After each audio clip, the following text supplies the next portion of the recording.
अतीकुर रहमान साहब, आपकी राय। सुशांत जी, आप ही की डिबेट पर हमको झूठा भी कह दिया गया, हमको ये भी कह दिया गया कि हम राजनीति खेलते हैं, राजनीति करते हैं, हम अपने बच्चों को बड़े बड़े स्कूलों में, मिशनरी स्कूल में भेजते हैं और बाकी सब कम्युनिटी के लोग मदरसे में जाते हैं। तो ये इल्जाम, हाँ नहीं, लेकिन फिर भी कहा गया ना जनरली। मैंने कहा तो हम राजनीति से रहमान साहब जो राजनीति करते हैं उनके लिए कहा मैंने, तो और मैं बरकरार हूं इस बात के ऊपर।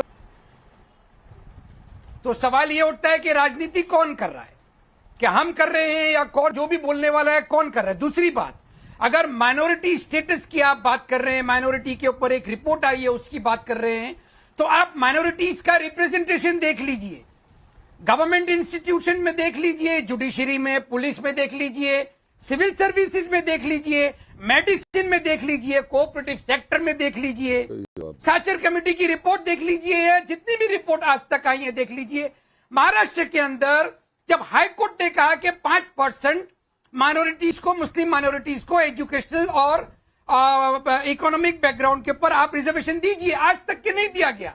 प्रेजेंट सरकार आई, उसने एक नए कमीशन का भी गठन कर लिया कि नहीं भाई हम उसको दे रहे हैं, Tata institute of research sciences को दे रहे हैं कि वो तय करेगी कि माइनॉरिटी मुस्लिम्स का स्टेटस क्या है। अलबत्ता आपके ऊपर यह निर्भर करता है सुशांत जी कि आप राजनीतिक नहीं, अतीकुर रहमान साहब, मेरा एक प्रश्न है, क्या आपने, नहीं अतीकुर रहमान साहब मेरा प्रश्न सुनिए, क्या आपने इस देश के अंदर कभी जैनियों को यह कहते सुना है कि हम सरकार में कितने हैं, हमको सरकारी नौकरी में कितना आरक्षण मिला हुआ है? क्या आपने सिखों को यह बोलते हुए सुना है?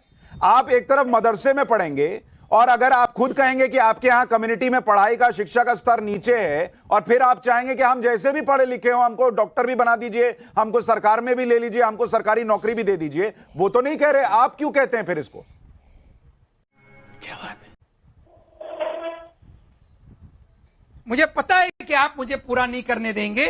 लीजिए, एक जैन भाई को मुझे आप बताइए जो कि इकोनॉमिकैली बैकवर्ड हो, एक सिख किसान को बताइए जो क्यों नहीं है, यही तो मैं पूछ रहा हूं। आप बताइए ना, जैन कम्युनिटी इकोनॉमिकली वीक क्यों नहीं है? आप बताइए, इसका जवाब दीजिए।